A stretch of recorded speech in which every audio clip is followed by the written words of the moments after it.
এজন্য আল্লাহ বললেন ওয়াদ-দুহা ওয়াল-লাইলি ইযা সাজা মা ওয়াদ্দা'আকা রাব্বুকা ওয়া মা ক্বালা ওয়ালাল আখিরাতু খায়রুল লাকা মিনাল উলা।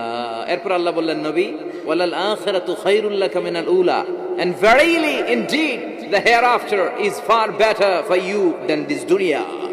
এই দুনিয়ার চেয়ে আপনার জন্য আখিরাতটা অনেক দামি। খায়রুল লাকা মিনাল উলা, এই দুনিয়ার চেয়ে আখিরাতটা অনেক শ্রেষ্ঠ। এতে আল্লাহ বললেন দুনিয়ার চেয়ে আখিরাত শ্রেষ্ঠ, আর এক আয়াতে আল্লাহ বললেন দুনিয়ার চেয়ে আখিরাত হলো স্থায়ী। ঠিক কি না? বাল তুফিরুনাল হায়াতাদ দুনিয়া ওয়াল আখিরাতু খায়রুন ওয়া আবাকা। তোমরা দুনিয়ার জীবন নিয়ে পাগল পাড়া হয়ে থাকো, আল্লাহ বললেন দুনিয়ার জীবনের চাইতে আখিরাতের জীবন শ্রেষ্ঠ এবং স্থায়ী। ঠিক কি না? কার কথা? দুনিয়া স্থায়ী না আখিরাত স্থায়ী? দুনিয়া শ্রেষ্ঠ না আখিরাত শ্রেষ্ঠ? কিন্তু আমরা কোনটার পিছনে দৌড়াই? খালি দুনিয়া দুনিয়া। দুনিয়া কে মজা লে লো, দুনিয়া তোমারি হ্যায়, কিন্তু জান্নাত কে মজা লে লো, জান্নাত তোমারি হ্যায় ওইটা কয় না। আছে না নাই? দুনিয়ার পেছনে পাগল হয়ে আমরা পড়ে থাকি। এই দুনিয়ার জীবনটা একটা মায়াজাল, এটা একটা মরিচিকা। এই মরিচিকা, এই ধোঁকা, এই লালসা আর এই মায়াজালের পেছনে আমরা ছুটছি। ছুটতে ছুটতে হুট করে একবার কবরের ভিতরে ঢুকতে হবে। কথা বলেন, তখন আমাদের টনক নড়বে। এজন্য দুনিয়া মুমিনদের জন্য শ্রেষ্ঠ আর স্থায়ী জায়গা নয়। মুমিনের আসল জায়গা হচ্ছে আখিরাত। মুমিনের শান্তি আর কল্যাণের জায়গা হচ্ছে আখিরাত। জান্নাত হচ্ছে মুমিনের শেষ ঠিকানা। চিৎকার করে বলেন ঠিক কি না?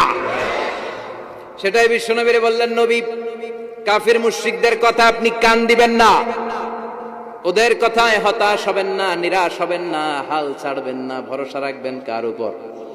কারণ ওয়ালাল আখিরাতু খায়রুল লাকা মিনাল উলা, এই দুনিয়ার জীবন ক্ষণস্থায়ী জীবন, চিরকালীন জীবন হলো আখিরাত। নবীরে কিভাবে আশ্বাস দিতেছে দেখছেন, অ্যাসিউরেন্স করতেছে, কনফার্মেশন।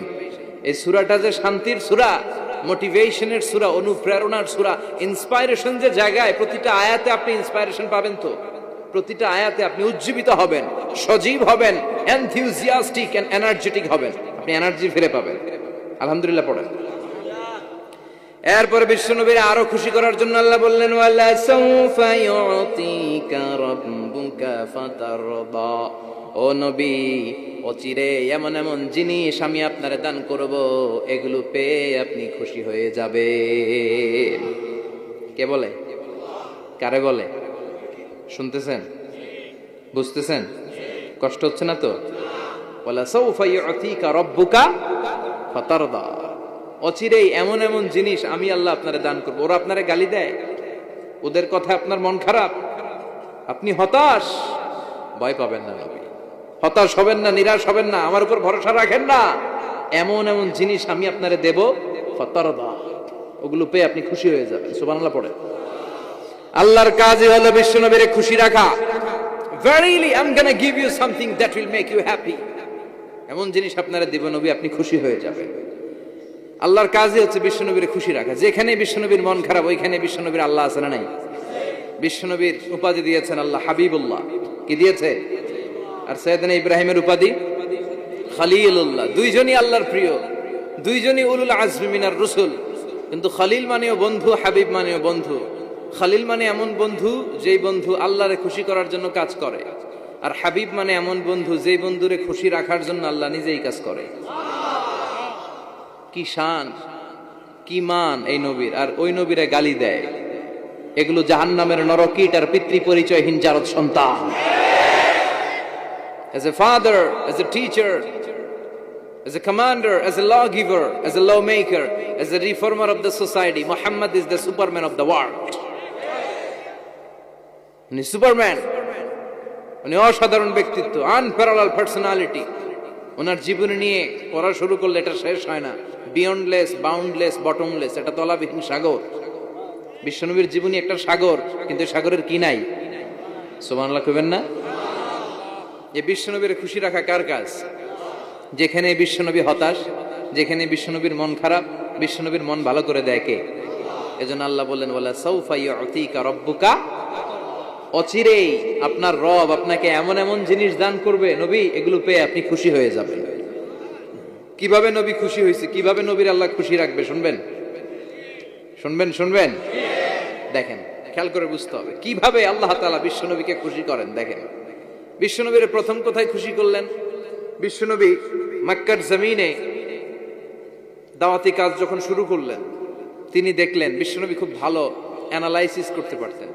তিনি মক্কার সোসাইটিটাকে, সমাজটাকে বিশ্লেষণ করে অ্যানালাইজ করে উনি দেখলেন যে এই মক্কায় দাওয়াতি কাজের একটা শক্ত অবস্থান নিতে হলে দুইজন লোকের একজন আমার চাই। সুবহানাল্লাহ পড়েন। কি বিশ্লেষণ শক্তি, কি চিন্তা শক্তি! উনি ঘেটে ফেললেন, উনি বুঝে ফেললেন সবাইকে দেখে যে দুইজনের একজন আমার সাথে না থাকলে আমার দাওয়াতি কাজ চালানো কষ্ট হয়ে যাবে। এজন্য গভীর রাতে তাহাজ্জুদের নামাজ শেষে আল্লাহর কাছে কেঁদে কেঁদে বিশ্বনবী দোয়া করে, আল্লাহুম্মা আইজ্জাল ইসলাম বি আহাব্বির রাজুলাইনি ইলাইক। আল্লাহ, দুইজন লোকের যেই লোকটারে তোমার দরবারে মকবুল মনে হয়, ভালো লাগে, পছন্দ হয়, তাদের একজনকে ইসলামের ভেতরে ঢুকিয়ে দিয়ে ইসলামকে তুমি বিজয় দান করে দাও। ও আল্লাহ, দুইজনের একজনকে আমার চাই। একজন হলো আবি জাহাল ইবনে হিশাম, হিশামের বেটা আবু জাহাল, আও উমর ইবনুল খাত্তাব, অথবা খাত্তাবের বেটা উমর। সুবহানাল্লাহ পড়েন। সাথে সাথে দোয়া কবুল করলো কে? কার জন্য করলো? নাকি আবু জাহেলের জন্য? আবু জাহেলের চোখের সামনে পর্দা ছিল, ও পর্দা সরায় না। ওর অন্তরে পর্দা, ও পর্দা উঠে সত্যটা দেখতে চায় না। এজন্য ওর জন্য গোটা বিশ্ববাসীর আছে ঘৃণা। ও যেখানে মারা গেছে, ওর যেখানে জন্মস্থান, ওইখানে সৌদি সরকার ল্যাট্রিন বানায় থুইছে, ঘৃণার প্রতীক। ওইখানে তো অন্য কিছু বানাইতে পারতো, ল্যাট্রিন বানাইতে যাবে কেন? গোটা বিশ্বের মানুষ যায় যেন এটা ভরাই দিয়ে আসতে পারে। কথা বলেন। এই বেয়াদবটার জন্য আল্লাহ দোয়া কবুল করে নাই। ওমরে ফারুক রাগী ছিলেন, কিন্তু সত্য প্রকাশে, সত্য গ্রহণে আপোষহীন। সত্য দেখলেই উনি মেনে নিতেন। এটা জাহেলি যুগে ওনার মধ্যে এই গুণ ছিল। আল্লাহু আকবার। বিশ্বনবী কেঁদে কেঁদে দোয়া করে, আল্লাহ, মক্কার জমিনে এই দুইজনের একজন যদি কালেমা না পড়ে, মক্কার জমিনে দাওয়াতি কাজ চালিয়ে যাওয়া কঠিন হয়ে যাবে। হয় হিশামের বেটা আবু জাহেল কিংবা খাত্তাবের বেটা ওমরকে তুমি ইসলামে ঢুকাও। আল্লাহ ওমরের জন্য দোয়া কবুল করলেন। বিশ্বনবী তখনও বুঝতে পারেন এই দোয়াটা কার জন্য কবুল।